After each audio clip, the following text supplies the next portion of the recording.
Assalamualaikum warahmatullahi wabarakatuh. Perkenalkan, nama saya Anggisa Fitri, NIM 64. Di sini saya akan menjelaskan beberapa materi pragmatik.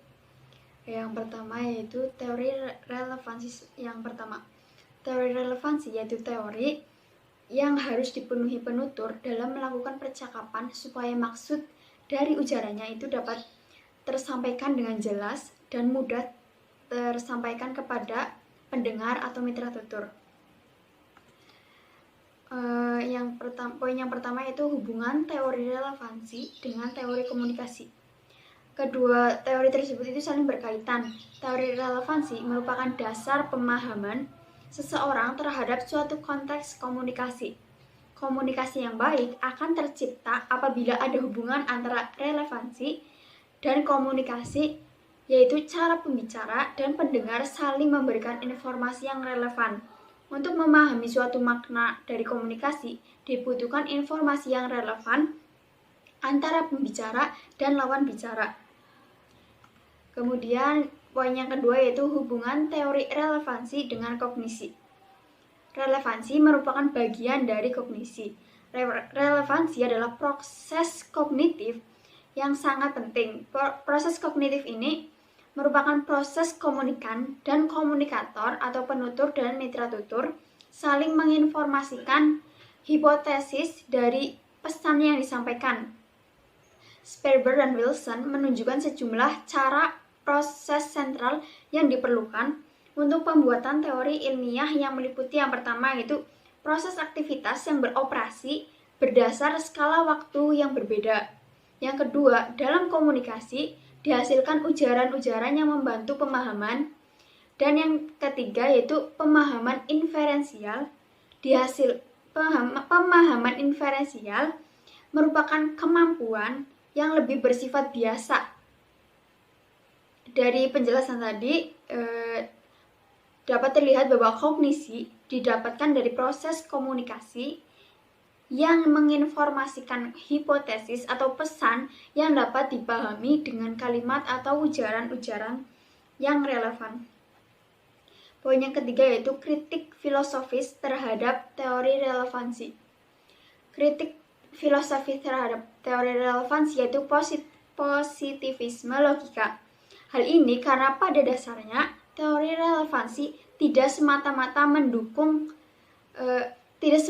itu mendapat dukungan dari ilmu-ilmu lain. Positivisme logika ini muncul untuk melawan konteks kultural di mana orang semakin percaya pada fakta empiris oleh sains. Kritik filosofis ini terhadap teori relevansi berarti kritik terhadap kebenaran atau hipotesis yang logis. Materi yang selanjutnya yaitu teori relevansi 2. Poin yang pertama yaitu teori Putnam tentang positivisme. Teori Putnam tentang positivisme yaitu teori yang menjelaskan tentang setiap pernyataan yang tidak dapat dibuktikan kebenarannya secara langsung dianggap tidak ada artinya. Maksudnya itu setiap pernyataan yang tidak ada buktinya atau tidak dapat dibuktikan kebenarannya, maka pernyataan tersebut dianggap tidak ada artinya. Poin yang selanjutnya yaitu reduksionisme ilmiah teori relevansi. Reduksionisme ilmiah teori relevansi yaitu suatu pendekatan untuk memahami sifat dasar dari teori relevansi dengan menyederhanakannya ke dalam beberapa bagian-bagian atau membuat penjelasan tentang teori relevansi yang lebih sederhana. Ciri-ciri teori relevansi yang diajukan oleh Sperber dan Wilson dibagi menjadi 3. Yang pertama, kaidah-kaidah eliminasi entry logika konsep-konsep. Yang kedua, peran deduksi dalam memahami ujaran. Dan yang ketiga, konsep fungsional konfirmasi. Materi yang selanjutnya yaitu pragmatik dan pikiran 1. Poin yang pertama yaitu kebutuhan terhadap kajian pragmatik terhadap pikiran. Kebutuhan terhadap kajian pragmatik terhadap pikiran maksudnya itu dalam mengkaji suatu pikiran dibutuhkan beberapa anteseden historis pandangan bahasa, salah satunya itu pragmatik. Bahasa sendiri merupakan cermin terbaik bagi pikiran yang membentuk penalaran-penalaran manusia. Hubungan antara kajian pragmatik dengan pikiran ini sangat mirip dengan sistem logika formal. Operasi pikiran untuk melihat pemahaman pikiran dilakukan dengan cara mengkaji partikel-partikel bahasa. Poin yang selanjutnya yaitu bahasa dan pikiran beberapa anteseden historis, yaitu menjelaskan beberapa ahli bahasa yang memiliki pemahaman tentang bahasa dan pikiran. Leibniz memiliki pemikiran bahwa bahasa merupakan cermin yang terbaik bagi pikiran manusia, dan bahwa analisis yang tepat terhadap arti kata-kata dapat memberitahu kita lebih banyak hal tentang cara kerja pemahaman. Sedangkan menurut Hobbes, menganggap bahasa atau yang diistilahkan dengan tuturan mencerminkan berbagai pekerjaan pikiran. Kegunaan umum tuturan adalah untuk mentransfer wacana mental kita ke dalam wacana verbal atau rangkaian pikiran-pikiran kita ke dalam rangkaian kata-kata. Poin yang selanjutnya yaitu modularitas tesis pikiran, yaitu pandangan penggunaan bahasa mendasari pendekatan modul terhadap pragmatik. Asumsi yang dibahas dalam modularitas ini meliputi asumsi representasi, komputasi, dan organisasi. Representasi modularitas tesis pikiran yaitu hubungan bahasa dan pikiran dengan keadaan dunia eksternal dan adanya sifat-sifat sintaktis formal. Yang kedua, komputasi modularitas tesis pikiran. Untuk menjalankan operasi-operasi seperti menarik inferensi dan pemrosesan bahasa, pikiran harus bisa memanipulasi. Manipulasi dilakukan dengan menggunakan sifat-sifat sintaksis formal representasi dengan cara yang khas dari komputasi-komputasi yang dilakukan oleh komputer. Komputasi ini sangat penting dalam modularitas tesis pikiran karena tanpa komputasi, representasi tidak akan bisa berjalan. Yang ketiga, organisasi modularitas tesis pikiran, yaitu computational bahasa. Dalam organisasi ini, kemampuan bahasa dianggap Chomsky sebagai subsistem kognitif, sedangkan Fodor menganggap bahwa kemampuan bahasa sebagai modul input. Chomsky juga menempatkan kemampuan berbahasa sebagai bawaan sejak lahir dalam pikiran. Melalui operasi kemampuan inilah kita memperoleh aspek-aspek komputasional bahasa, yaitu kaidah-kaidah fonologis, sintaksis, dan semantik bahasa. Selanjutnya, pragmatik dan modularitas, yaitu menjelaskan tentang hubungan pragmatik dengan modularitas. Husserl berasumsi bahwa modularitas merupakan gambaran yang tepat tentang beberapa kompetensi mental kita ketika dia mulai menempatkan pragmatik pada teks eksternal atau kecocokan dan pengintegrasian. Husserl mengungkapkan bahwa pragmatik dalam pikiran memiliki rumusan dasar, yaitu modul pragmatik, sistem sentral, dan bidang pemisah. Materi selanjutnya yaitu pragmatik dan pikiran 2. Poin yang pertama, Sperber dan Wilson tentang modularitas pragmatik. Sperber dan Wilson menentang kasus modularitas pragmatik. Modularitas pragmatik ini menyatakan bahwa modularitas sistem linguistik berasal dari ketergantungan sistem tersebut pada tata bahasa atau kode. Namun, Sperber dan Wilson menentang hal tersebut dan menyatakan bahwa untuk menginterpretasikan suatu ujaran tidak memerlukan suatu kode. Poin selanjutnya itu jika bukan modularitas, lantas apa? Pada bagian ini, itu membahas mengenai beberapa teori modularitas pragmatik yang ditentang. Keberatan batas pemisah antara struktur dan fungsi pikiran membuat timbulnya banyak kritik terhadap modularitas pragmatik. Bidang pemisah pragmatik dalam modularitas pragmatik yang dikemukakan oleh Husserl hanya mencapai pengintegrasian yang dangkal antara informasi persepsi dan modul-modul bahasa dengan informasi sistem sentral pikiran. Untuk membuat modularitas menjadi teori alternatif yang memperlihatkan pengintegrasian informasi secara lengkap, harus memiliki ciri-ciri seperti pengintegrasian informasi secara lengkap, regresi informasi, dan plastisitas informasi. Materi selanjutnya yaitu bentuk-bentuk pragmatik. Bentuk-bentuk pragmatik berdasarkan fungsi tindak tutur ada 3, yaitu lokusi, ilokusi, dan perlokusi. Ketiganya akan saya jelaskan di bab yang selanjutnya.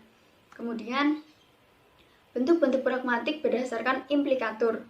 Ada 2, yaitu implikatur konvensional dan implikatur non-konvensional atau percakapan. Keduanya akan saya jelaskan di bab yang selanjutnya.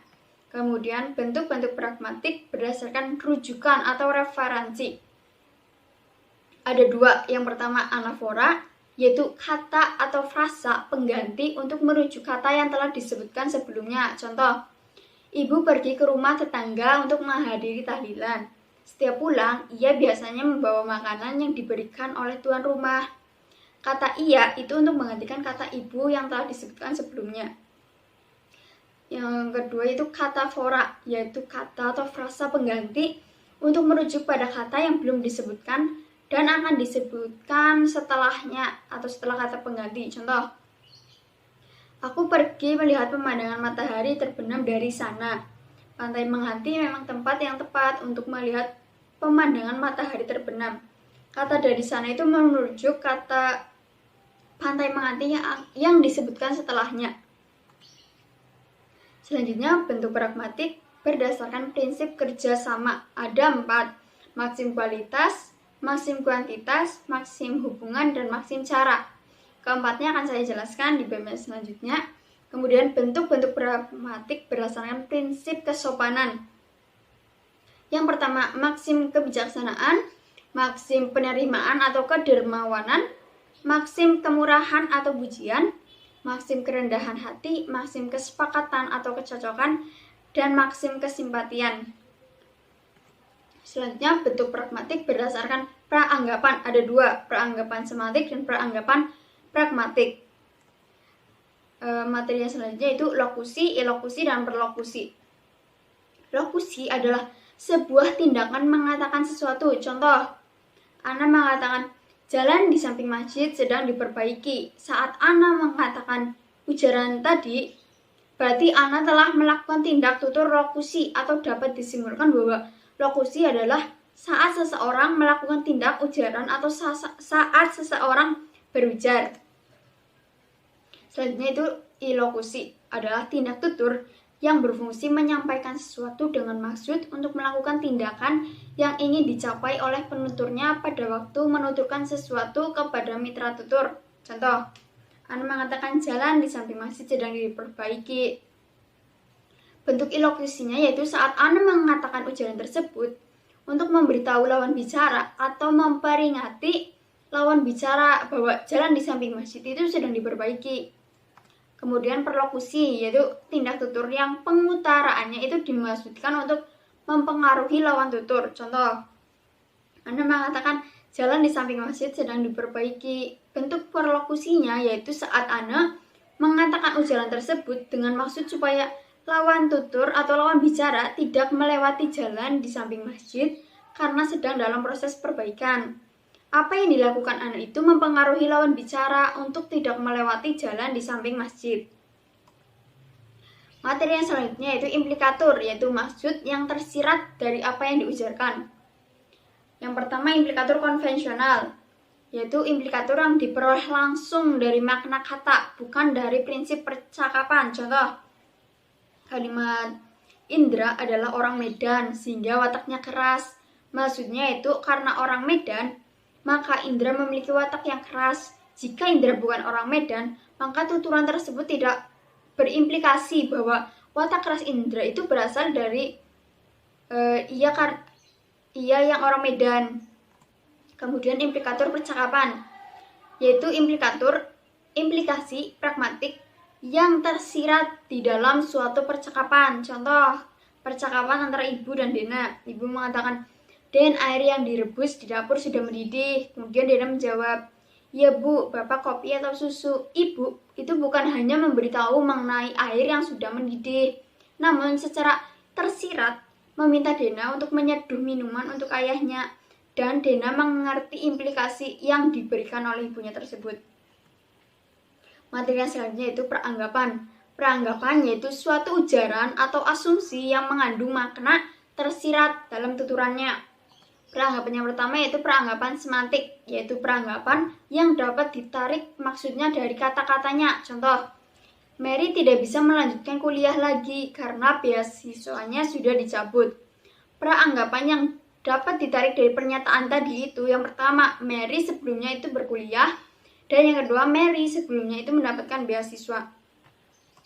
Peranggapan yang kedua yaitu peranggapan pragmatik, yaitu peranggapan yang menafsirkannya itu harus menggunakan konteks. Contoh, percakapan antara Jihan dan Rere. Jihan mengatakan, "Jam berapa nanti?" Rere menjawab, "Jam 7-an aja lah." Jika kita tidak mengetahui konteks yang terjadi dalam percakapan tadi, kita tidak akan mengetahui maksud yang diucapkan oleh Jihan. Konteks yang terjadi dalam percakapan di atas itu mengenai pergi kuliah. Kemudian materi selanjutnya itu deiksis, yaitu istilah, kata, atau frasa yang menunjuk sesuatu di luar bahasa, dapat berupa kata kerja atau kata ganti. Deiksis yang pertama itu deiksis orang atau persona, yaitu deiksis yang merujuk kepada orang dan situasi sosial seorang. Contoh, A mengatakan, "Bu Indah sedang ada urusan di luar kota sehingga kelas hari ini ditiadakan dulu." Kalimat dari B yaitu, "Indah lagi keluar kota, kita libur teman-teman." Kalimat A itu merupakan ujaran dari seorang dosen, sehingga ia menggunakan bahasa yang baik dan menggunakan kata bu untuk memanggil dosen Indah. Sedangkan B itu merupakan ujaran dari mahasiswa yang mengatakan kepada teman-teman dengan hanya menyebut Indah, tidak ada embel-embel bu. Deiksis yang kedua yaitu deiksis waktu, yaitu deiksis yang merujuk pada waktu dalam sebuah percakapan. Contoh, kalimat A, "Saya kemarin pergi dengan ibuku, aku senang sekali." Kalimat B, "Saya buru-buru kemarin karena harus mengumpulkan tugas jam 10 pagi." Kalimat A menunjuk kata kemarin, itu artinya seharian, 24 jam bersama ibu. Sedangkan kemarin yang dimaksudkan kalimat B, itu hanya beberapa jam sebelum jam 10. Karena setelah jam 10 itu sudah tidak ada deadline, sehingga ia itu tidak terburu-buru lagi. Deiksis yang ketiga itu deiksis ruang, yaitu deiksis yang merujuk tempat atau lokasi dalam sebuah percakapan. Contoh, A, "Ayo duduk di sini." B, "Di sini dijual alat-alat make up." Kalimat A di sini itu menunjuk tempat yang sempit, yaitu sebuah sofa atau kursi. Sedangkan di sini pada kalimat B itu menunjukkan arti yang lebih luas, yaitu suatu toko atau tempat penjualan lainnya. Materi yang selanjutnya yaitu maksim kerjasama, yaitu prinsip yang menekankan pada adanya upaya kerjasama yang terjalin antara penutur dan mitra tutur dalam sebuah percakapan. Maksim pertama yaitu maksim kuantitas, yaitu kondisi di mana lawan bicara berkontribusi secara cukup dalam pembicaraan dengan pembicara. Contoh, ada percakapan antara A dan B. A mengatakan, "Kamu sudah memberitahu ibu mengenai masalah di sekolah?" Kemudian B menjawab, "Iya sudah." Jawaban B itu sudah mencerminkan jenis maksim kuantitas, yaitu ia menjawab dengan baik yang dibutuhkan oleh A. Beda lagi jika C menjawab, "Belum, kemarin ibu pergi ke pasar seharian, terus malamnya aku pergi ke rumah Dika di desa sebelah." Jawaban C itu tidak mencerminkan maksim kuantitas, karena pembicara itu hanya membutuhkan jawaban yang pasti dan tidak bertele-tele. Maksim yang kedua itu maksim kualitas, yaitu setiap pembicaraan yang dilakukan itu harus mengatakan yang sebenarnya sesuai dengan fakta yang ada. Contoh, Ares mengatakan, "Ayah, kamu kerja di mana?" Kemudian Kakak menjawab, "Di Kejagung." Jawaban Kakak itu sudah mencerminkan maksim kualitas karena ia menjawab pertanyaan Ares dengan jawaban yang benar. Beda jika Kakak menjawab, "Ayahku bukan dosen seperti ibuku." Jawaban Kakak ini melanggar maksim kualitas karena Koko tidak menjawab pertanyaan Ares dengan sungguh-sungguh. Maksim yang ketiga itu maksim hubungan, yaitu setiap pembicaraan yang terjadi harus memiliki hubungan atau relevan antar pembicara dengan lawan bicara. Contoh, Nana mengatakan, ruangan Bu Sari di mana? Lea menjawab, tadi aku lihat Nia pergi pakai mobil. Jawaban Lea itu tidak mencerminkan maksim hubungan karena tidak menjawab pertanyaan yang diajukan oleh Nana. Beda lagi jika Lea menjawab, ada di samping ruangan Pak Indra. Jawaban Lea inilah yang mencerminkan maksim hubungan karena apa yang dikatakan Lea menjawab pertanyaan dari Nana. Maksim yang keempat yaitu maksim cara, yaitu setiap pembicaraan antar pembicara dan lawan bicara itu dilakukan secara jelas dan langsung. Tidak ada unsur ambigu atau tidak jelas. Contoh, Mike mengatakan, kita akan pergi kemana? Kemudian Ana menjawab, ke tempat yang tidak akan pernah aku lupakan. Jawaban Ana itu melanggar maksim cara karena Ana mengatakan kalimat yang ambigu dan kurang jelas sehingga membuat Mike harus berpikir keras tentang tempat tersebut. Materi yang selanjutnya yaitu maksim kesantunan, yaitu prinsip yang menekankan pada adanya kesantunan atau kesopanan yang terjalin antara penutur dan mitra tutur dalam sebuah percakapan. Maksim yang pertama yaitu maksim kebijaksanaan, yaitu maksim yang memiliki prinsip meminimalkan kerugian bagi orang lain dan memaksimalkan keuntungan bagi orang lain. Contoh, Ibu Dini mengatakan, ayo ikut makan malam sekalian di sini. Kemudian Rizka menjawab, duh jadi gak enak nih Bu, malah merepotkan Ibu. Dari yang Ibu Deni katakan, itu sangat mencerminkan memaksimalkan keuntungan untuk Rizka sebagai tamu. Maksim penerimaan maksim yang kedua itu maksim penerimaan atau kedermawanan, yaitu maksim yang dalam pembicaraannya itu dapat menghormati orang lain. Contoh, Lili mengatakan, sini saya bawakan belanjaan kamu sampai depan pintu kamar daripada kamu kesulitan bawa banyak barang. Kemudian Lia menjawab, tidak usah Li, saya masih sanggup membawa sendiri kok.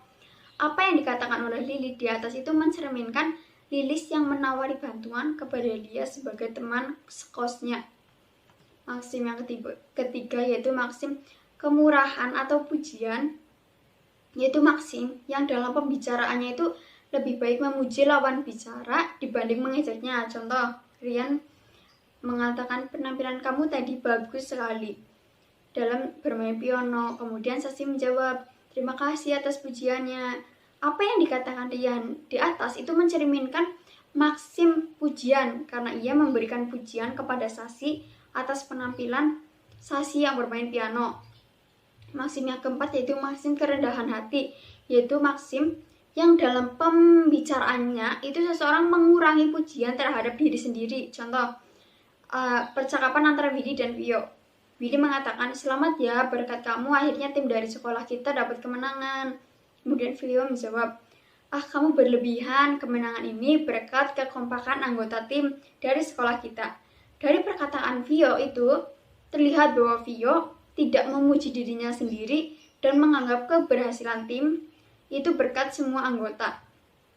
Maksim yang kelima yaitu maksim kesepakatan atau kecocokan, yaitu maksim yang dalam pembicaraannya diharapkan dapat saling mendapat kecocokan antara pembicara dengan lawan bicara. Contoh, Kia mengatakan, panas banget ya sampai aku keringatan gini. Kemudian Hera menjawab, ya nih remote AC-nya mana ya? Dari pernyataan tadi, percakapan tadi itu dapat terlihat kecocokan yang terjalin antara Kia dengan Hera.